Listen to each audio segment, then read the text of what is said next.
Ce podcast a été produit par Binge Audio.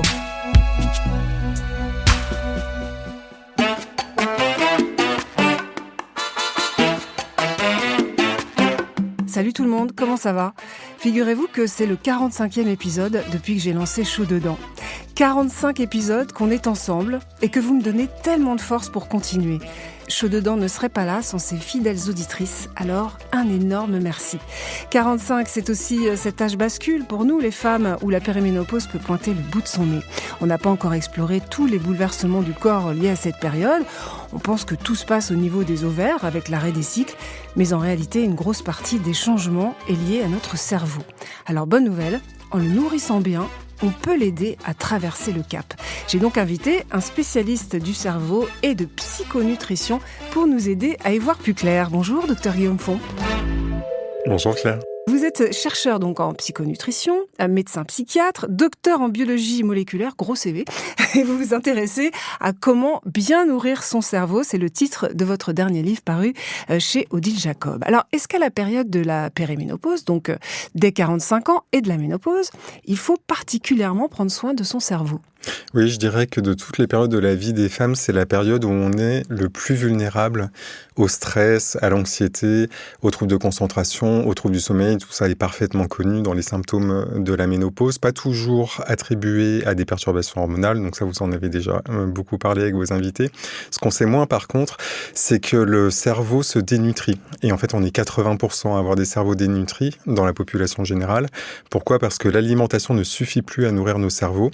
L'alimentation est de plus en plus transformée. 30% des aliments consommés sont ultra transformés en France. C'est 60% aux États-Unis. On en prend le chemin. Donc, les aliments contiennent de moins en moins de nutriments pour nourrir le cerveau.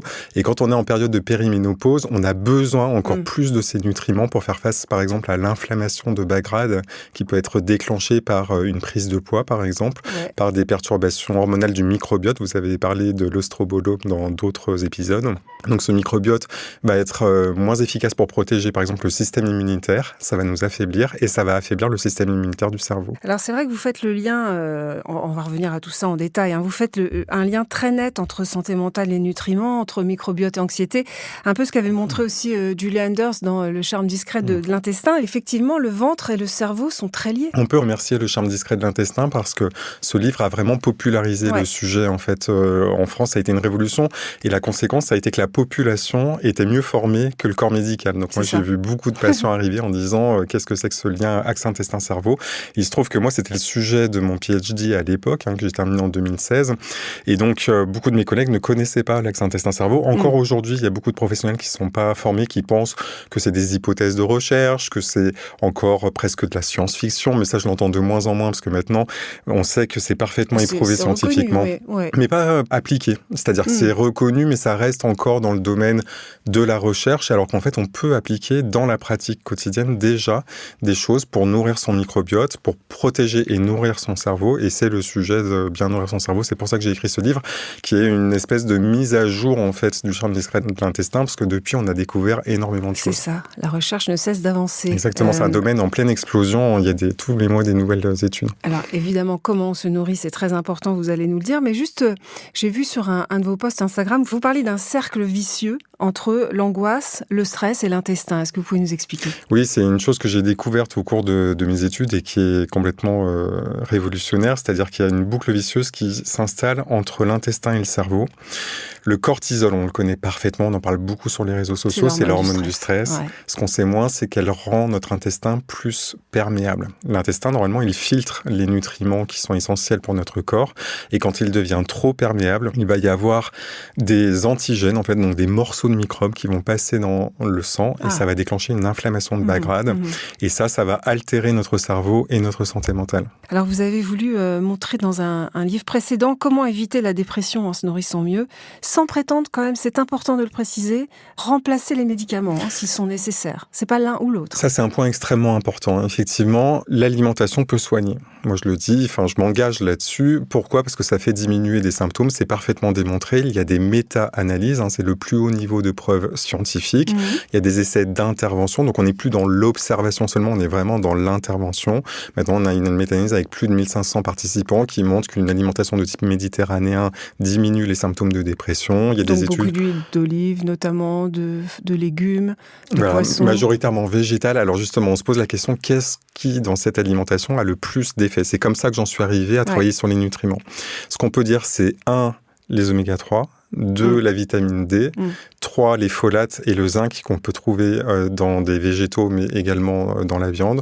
Donc il faut regarder vraiment aliment par aliment, parce qu'il peut y avoir des antinutriments, en fait, qui, dans les légumineuses notamment, qui sont par ailleurs très vertueuses, qui peuvent diminuer l'absorption du zinc. Alors je vous ai interrompu, sur le fait que on n'était pas là pour opposer cure médicamenteuse et puis complément alimentaire, ou en tout cas nutrition.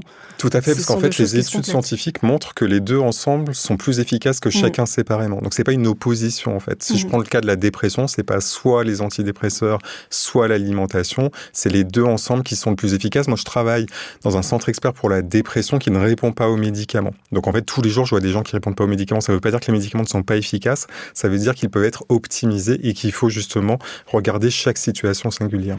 Vous avez dit à l'instant que 80% des cerveaux étaient dénutris, donc ça veut dire qu'on n'a pas les bons nutriments en fin de compte. Mais comment on sait si on est carencé? Ça, c'est une excellente question, parce que quand je dis 80%, ça peut paraître surestimé. Ça fait beaucoup. Quand j'ai découvert ce chiffre, moi, j'ai été renversé. C'est quand j'ai travaillé pour bien nourrir son cerveau, j'ai travaillé pendant 1 an et demi sur ce livre. Et en fait, je suis allé regarder les études épidémiologiques mondiales. Parce que moi-même, je me suis posé la question, quels sont les chiffres pour les oméga 3, pour la vitamine D? Pour la vitamine D, ils sont publiés en France, ils sont officiels, c'est les chiffres de l'ANSES. Donc on sait déjà que la majorité des personnes n'a pas les apports en vitamine D recommandés. Et c'est vraiment très important. Et encore plus, bien sûr, en hiver, parce que c'est une hormone, j'insiste, c'est une hormone, la vitamine D, une hormone stéroïdienne qu'on synthétise par la peau exposée au soleil, mais on se met de plus en plus d'écrans solaires, et c'est très bien parce que les mélanomes, donc les cancers de la peau, ont diminué.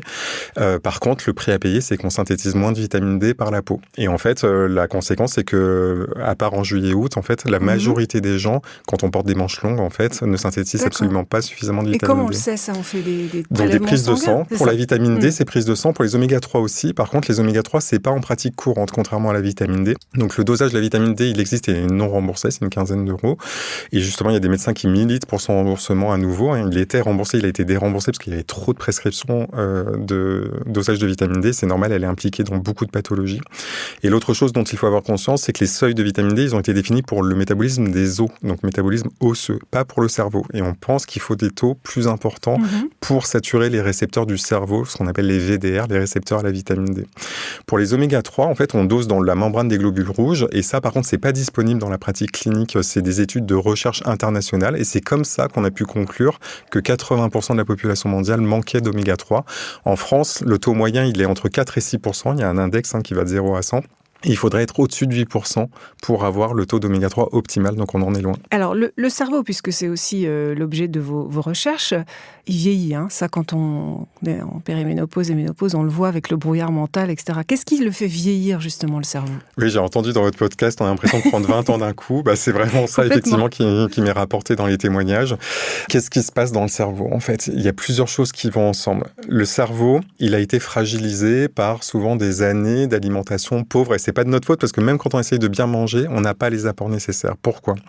Je prends l'exemple des oméga 3. Ça, c'est quelque chose qui fait beaucoup débat sur les réseaux sociaux.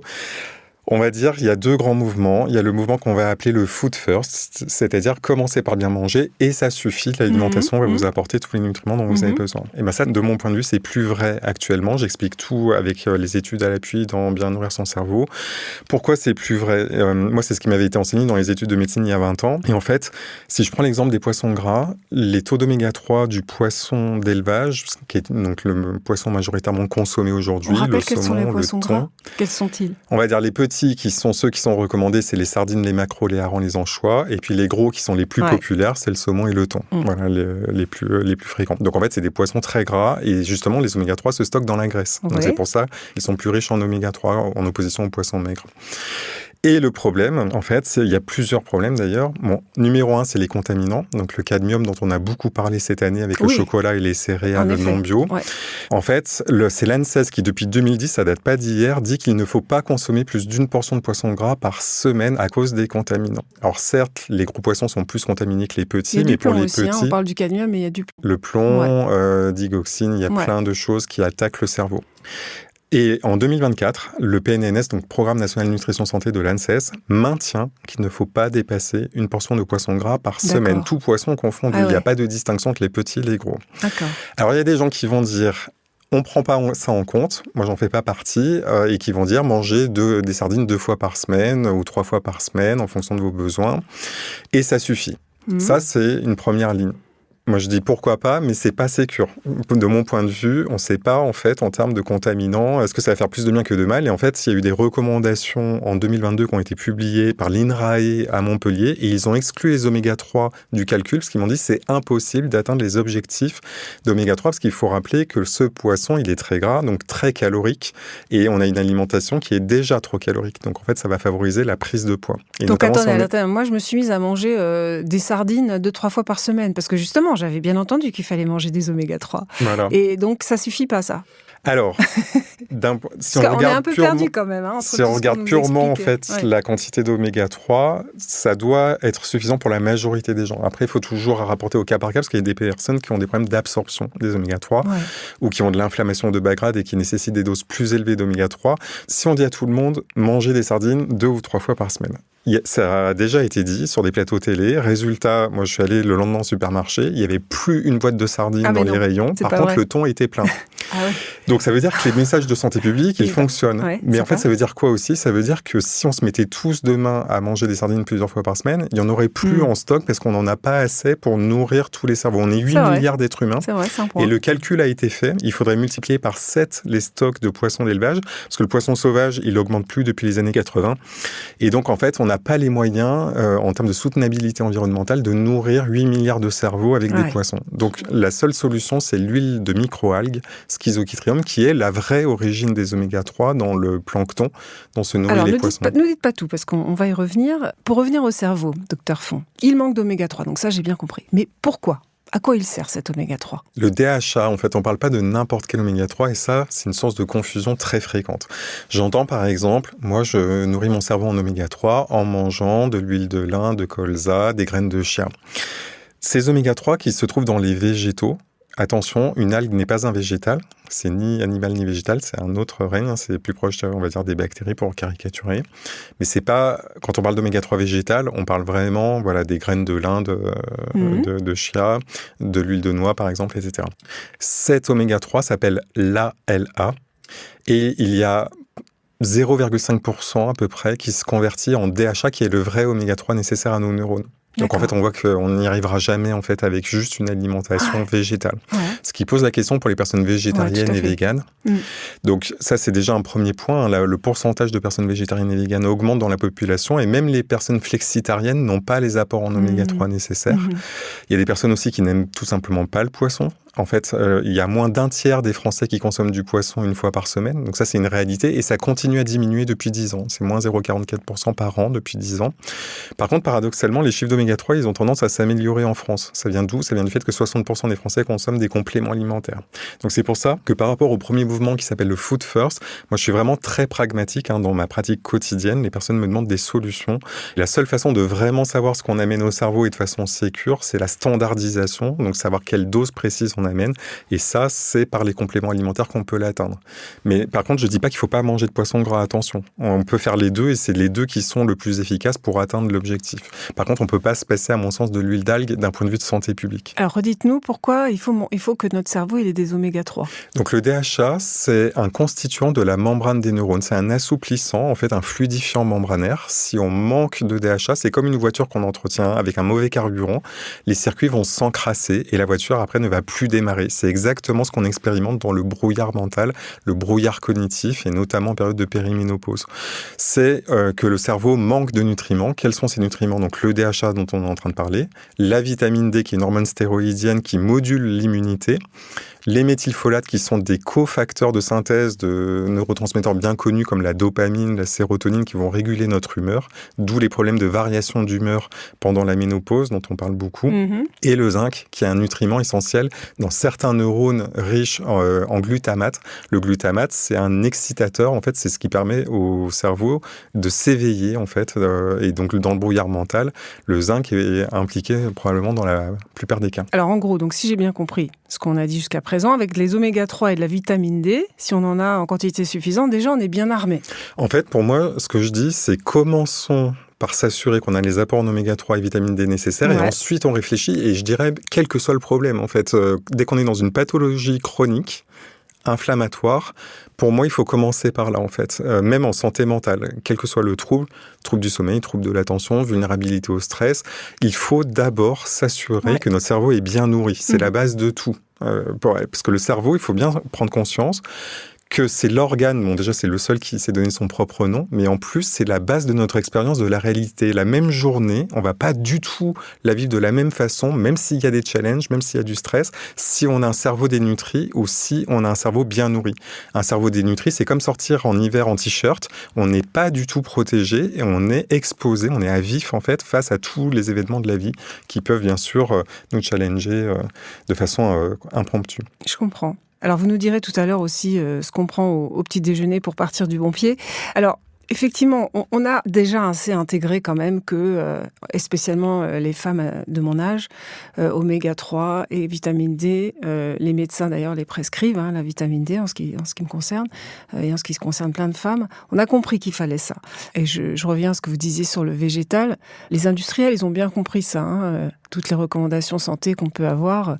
Et par exemple, on voit partout des margarines, des huiles qui sont censées être riches en oméga 3. Ça vaut quoi, ça, comme malheureusement, ça vaut pas grand-chose. Pourquoi ? Alors, c'est ce qu'on appelle la fortification alimentaire. Alors, c'est l'intermédiaire entre le complément et l'alimentation. C'est-à-dire, en fait, on sait que les apports dans l'alimentation sont pas suffisants. Donc, on décide d'enrichir des aliments en certains nutriments qui nous manquent. En fait, en pratique, si je prends ma margarine ou mon beurre en me disant, je me fais ma tartine, il y a écrit oméga 3 dessus, j'ai mes apports en oméga 3. Alors, la dose est insuffisante. 2, je sais même pas exactement quelle dose j'amène parce que c'est pas standardisé. Et 3, c'est pas le bon oméga 3, c'est pas du DHA, c'est de l'ALA dans la majorité des produits. Et en plus de ça, j'amène beaucoup de graisses saturées, beaucoup de calories, parce que c'est du beurre et de la margarine. Donc, je pense que je fais un geste santé, mais c'est pas du tout évident, finalement, que ce soit le bon geste pour ma santé. Alors, on l'a dit tout à l'heure, docteur Font, quand on est ménopausé, on a de gros problèmes de mémoire, on oublie tout, on sait même plus parfois pourquoi on rentre dans une pièce. Vous parlez de déclin cognitif dans votre livre. Est-ce qu'on peut prévenir ce déclin cognitif ? Oui, tout à fait. Mais c'est ce que montrent les études. Là encore, c'est pas mon opinion. En fait, il y a des études qui ont regardé si, avec des modifications alimentaires ou des supplémentations, on pouvait prévenir l'apparition du déclin cognitif. Le déclin cognitif, je rappelle ce que c'est. C'est on est sorti, entre guillemets, du normal, parce qu'on peut tous avoir des problèmes d'attention, de mémoire, si on a mal dormi, si on est stressé, si on est préoccupé, qu'on a des ruminations. Par contre, ça peut devenir permanent et vraiment impactant sur le plan du fonctionnement, sur le plan du travail, de la vie affective, de la vie familiale. Et là, en fait, on peut rentrer dans la case déclin cognitif qu'on appelle léger, mais c'est un très mauvais terme parce que c'est pas du tout léger, en fait. C'est un stade, au contraire, qui est déjà avancé. Je l'explique dans le livre, il y a plusieurs stades. Et donc, il faut le prendre en compte assez tôt parce que plus on agit tôt et plus on est efficace, bien sûr. Donc, en fait, c'est un signal d'alarme du cerveau qui commence par le brouillard mental. Et plus on agit tôt et plus on peut prévenir. Ouais. Oui. Donc, en fait, attention, effectivement, pour moi, brouillard mental, déclin cognitif, ça veut dire mon cerveau est mal nourri, il faut que je me préoccupe de nourrir mon cerveau en priorité. Et alors justement, quelles vitamines, quels nutriments, quels aliments on privilégie quand le corps fait sa transition vers la ménopause ? Alors, moi, je parle vraiment du côté santé mentale, donc vraiment sur le cerveau et le microbiote. Et donc, pour répondre à cette question, j'ai regardé dans la littérature scientifique tout ce qui avait prouvé une efficacité contre le placebo. Ça c'est très important. Ça veut dire que je suis pas allé avec des mécanismes, en fait, des hypothèses biologiques. J'ai vraiment regardé qu'est-ce qui fonctionne et qu'est-ce qui a été démontré. Et donc, la réponse, elle est dans les recommandations de 2022 de la Fédération internationale des sociétés de psychiatrie biologique. Donc, c'est une autre instance très reconnue scientifique de santé mentale à travers le monde. Dans chaque pays, il y a une association de psychiatrie biologique. En France, c'est l'AFPBN, l'Association française de psychiatrie biochimie biologique. Toutes ces associations se sont réunies dans un consortium scientifique et ont publié en 2022 une synthèse qui a évolué depuis. Il y a énormément de nouvelles méta-analyses et qui conclut qu'en priorité, c'est donc les oméga-3, DHA et EPA. La vitamine D, bien sûr. On a des récepteurs à la vitamine D dans le cerveau qui ont été découverts il y a une quinzaine d'années seulement. En recherche, c'est très récent et personne n'en parle. Moi, quand j'entends parler de vitamine D, on parle de la peau et des os, mais jamais du cerveau. Mais c'est un impact sur le cerveau, donc exactement. C'est ce que vous dites. Ouais. C'est pour ça que je dis, commençons par les oméga-3 et la vitamine D, c'est la base. Et ensuite, il y a la question des folates et du zinc, qui ont aussi prouvé une efficacité en santé mentale. Pour les folates, c'est la vitamine B9. B9. Voilà, parmi toutes les vitamines B, je dirais que la B9 en santé mentale, c'est la plus importante. Pourquoi ? Parce que c'est un cofacteur de synthèse de la sérotonine et de la dopamine, dont on parle encore et encore et encore. On les connaît très bien. Un peu. Alors exactement, en raccourci, la sérotonine, elle régule l'humeur, l'impulsivité, l'agressivité, l'irritabilité, le sommeil et l'appétit, rien que ça. La dopamine, l'énergie, l'éveil, le plaisir. Et donc, elles sont absolument fondamentales. Et ça, ces mécanismes, ils sont parfaitement connus. Et pour le zinc, en fait, ce qui se passe, c'est que dans nos nouveaux modes d'alimentation pour soutenir la santé planétaire, ce qui est très bien, on consomme de plus en plus de légumineuses qui contiennent des antinutriments, des céréales complètes aussi. On va parler du petit déjeuner, on dit qu'il faut du pain complet, par exemple. Ouais. Alors, on va en reparler de la question des flocons d'avoine. J'ouvre des tiroirs à chaque fois. Pardon, donc restons sur... Et donc, les céréales complètes, elles ont des bénéfices, c'est qu'elles sont plus riches en nutriments, mais elles contiennent aussi les antinutriments. Donc en fait, quand on raffine une céréale, quand on fait de la farine blanche, par exemple du riz blanc, on enlève la partie qui contient à la fois les nutriments et les antinutriments.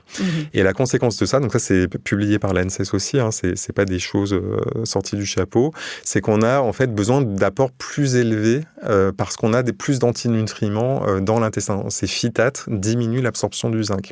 Ah, c'est-à-dire, pardon, j'essaie de récapituler dans mon langage à moi.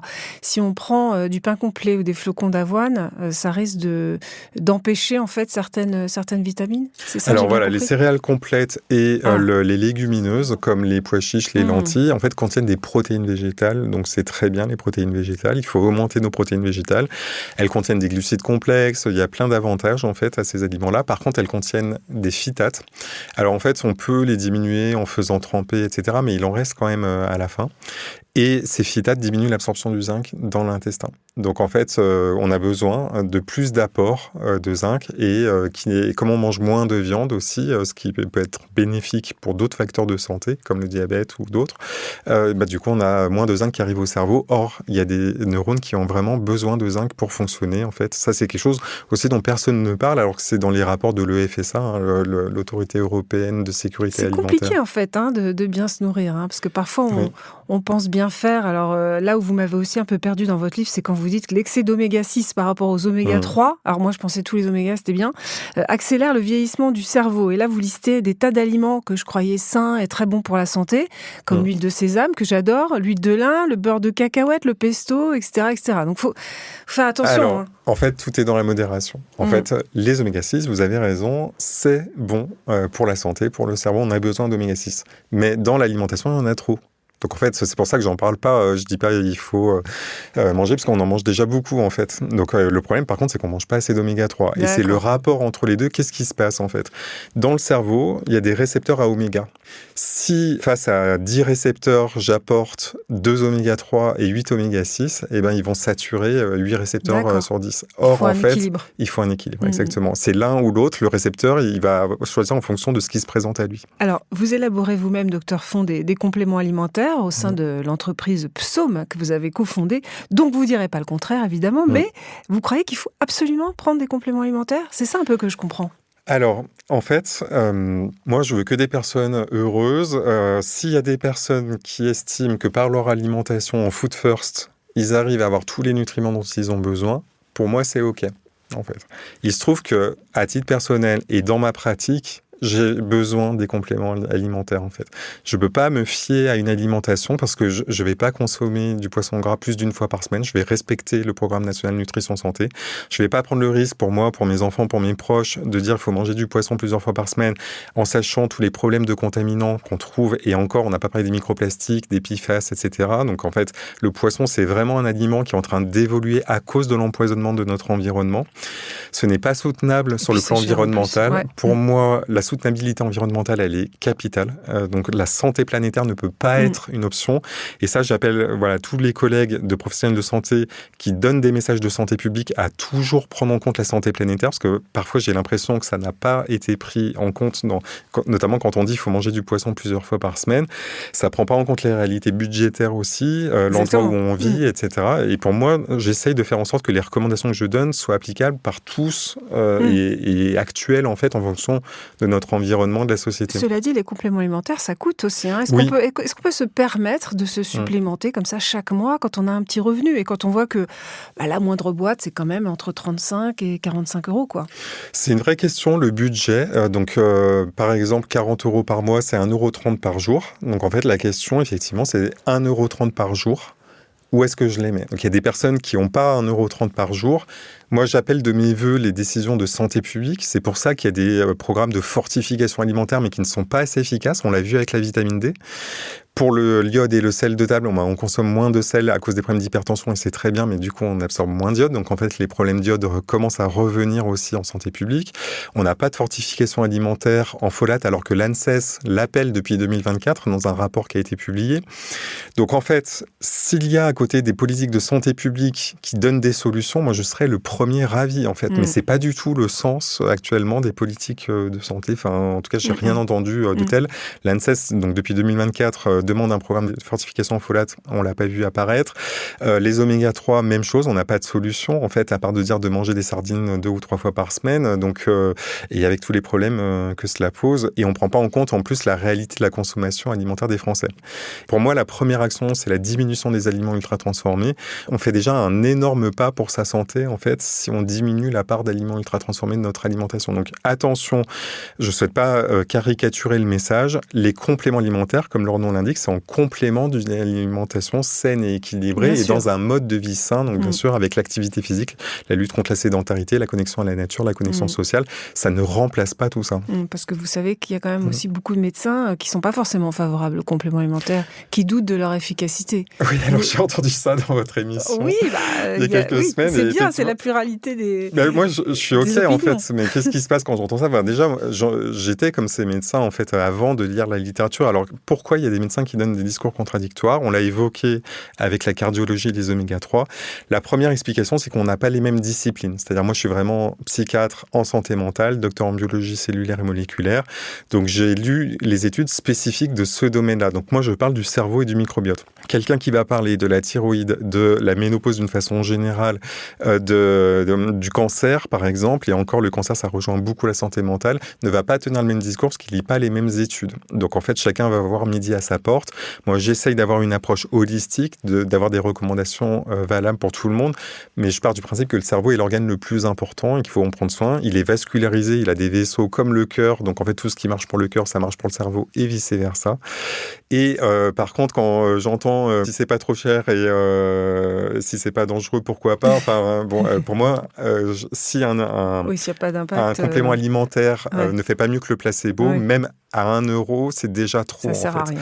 Donc pour moi, mon point, c'est effectivement qu'on puisse investir ses ressources, son énergie, son temps, son argent dans quelque chose qui est utile vraiment et démontré scientifiquement.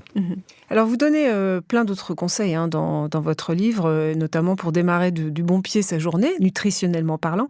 Il faut manger quoi ? Vous dites un truc intéressant, vous dites, attention, l'erreur commune, c'est de se dire plus c'est calorique, plus c'est énergétique, donc c'est bien, et il faut que je mange plein, il faut que j'ai plein d'énergie le matin. Ça, c'est pareil, en fait, j'ai entendu quelqu'un qui vous disait, attention, le petit déjeuner, quand on voit des gens qui mangent des œufs, des avocats, tout ça, c'est super gras. On a remplacé le sucre par le gras et en agitant les épouvantails, en disant attention. Alors, il faut d'un côté se méfier des recommandations pour la population générale parce que on a tous des métabolismes différents et donc des génétiques différentes aussi. Et donc, un même petit déjeuner va pas forcément convenir à tout le monde.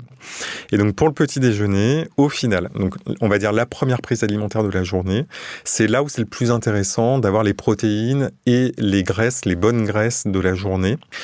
Ça veut pas dire qu'il faut en apporter en excès, ça veut juste dire que si on doit choisir un moment pour les apporter, c'est le bon moment en fait. Alors vous recommandez aussi de manger des œufs, 1 à 2 par jour. Alors moi j'ai toujours entendu dire que ça donnait le cholestérol si on mangeait trop d'œufs.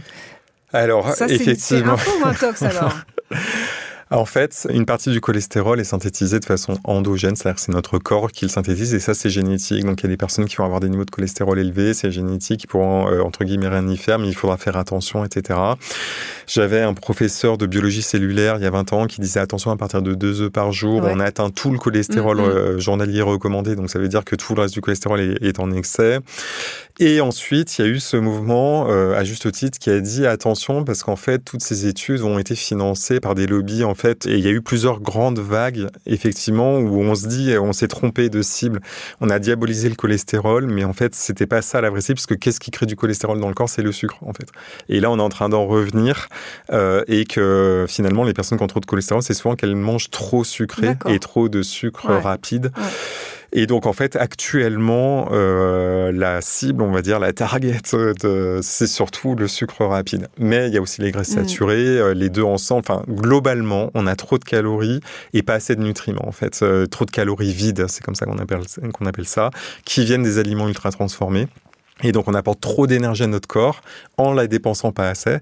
Alors, les personnes qui disent « je me concentre, je cogite toute la journée, j'ai un métier super intellectuel », ça marche pas parce qu'en fait, c'est 20% du métabolisme énergétique et au maximum 21-22%. Donc, les étudiants qui préparent leurs examens et tout, en fait, il faut bouger. Il faut se lever, il faut bouger. On dit toutes les demi-heures, 1 minute debout, déjà pour activer les circulations sanguines, activer les muscles et puis au maximum être en phase active. Nos corps ne sont pas faits pour être en jachère sur une chaise. Et alors, on fait quoi pour trouver le bon complément? Parce qu'il y a complément et complément. On va voir qui?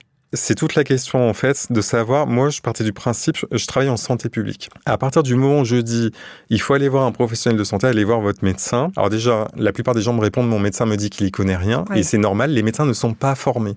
Dans les études de médecine, il y a moins de 4 heures de nutrition sur 6 ans d'études. Et en plus, elles sont dispatchées entre plusieurs disciplines. C'est impossible à suivre, en fait, l'enseignement de la nutrition en médecine. Et concernant les compléments alimentaires, les personnes les mieux formées, souvent, c'est les pharmaciens, en fait. Donc, en fait, déjà, vous pouvez aller aussi poser question à votre pharmacien. C'est ce que je dis. Si votre médecin ne sait pas, demandez à votre pharmacien. Et ensuite, mon point, c'est de créer, ça a été ma démarche, de créer des compléments qui sont dans les bonnes formes, au bon dosage et sans risque de surdosage, qu'on puisse prendre pour nourrir son cerveau et son microbiote, parce qu'il y a des recommandations officielles que tout le monde peut consulter sur l'ANSES qui permettent de savoir les doses, qui permettent de couvrir les besoins de 97% de la population. On est obligé d'avoir une formation médicale quand même. Sinon, alors, il y a le tableau et on peut regarder si on a son complément et le tableau, comparer en fait, est-ce que ma dose rentre dans les recommandations, parce qu'il y a des personnes qui me disent je prends ce complément et mon médecin m'a prescrit ça, est-ce que je peux prendre les deux ensemble? Donc ça, il faut demander au médecin prescripteur, c'est sûr, parce que chaque situation est unique. Il y a des personnes qui vont avoir besoin, par exemple, de plus de vitamine D, si elles sont en surpoids, si elles ont une pathologie inflammatoire, si elles ont plus de 50 ans, il y a plein de facteurs qui peuvent faire varier ça. Et par contre, il y a aussi des moyens de se supplémenter sans risquer de se surdoser. Donc c'est pour ça que j'essaye d'être équilibré, parce qu'il y a des personnes qui vont dire systématiquement, il faut toujours un avis médical. Alors si on a une pathologie chronique et si on prend des médicaments, oui. Par contre, si c'est pas le cas, il y a quand même des moyens, enfin ça a été le but de bien nourrir son cerveau, de savoir ce dont on a besoin en santé publique, en fait, pour la population générale. Bien nourrir son cerveau, donc chez Odile Jacob, c'est le titre de votre livre qui est très documenté, très médical aussi. On sent que vous avez envie de convaincre vos collègues sur... Alors c'est un livre que j'ai rédigé à la fois... les compléments alimentaires. Voilà, il y a 2 niveaux de lecture, en fait. Il y a le niveau de lecture grand public, et je savais qu'il y aurait des personnes qui allaient être frustrées de ne pas avoir les données précises, les doses, les études, les références. Donc j'ai fait des encarts à part pour bien montrer que qu'on n'est pas dans du bullshit, qu'on est très scientifique. Il y a des études, en effet, qui viennent appuyer votre propos. Et j'insiste, des méta-analyses, parce que c'est le plus haut niveau de preuve scientifique qui montre que c'est pas moi qui choisis mes études. Parce que même quand on a une étude, si on l'a choisie et qu'il y en a 9 à côté qui disent l'inverse, cette étude, elle peut ne pas valoir grand-chose. Merci beaucoup, Dr Guillaume Fourn, d'être venu dans les studios de Binge Audio. Merci à Marie Foulon, à la coprod Binge Audio évidemment, à Jude Rigaud et Paul Berthiaud qui sont à la réalisation et au montage. Je vous souhaite évidemment de très belles fêtes. Prenez soin de vous.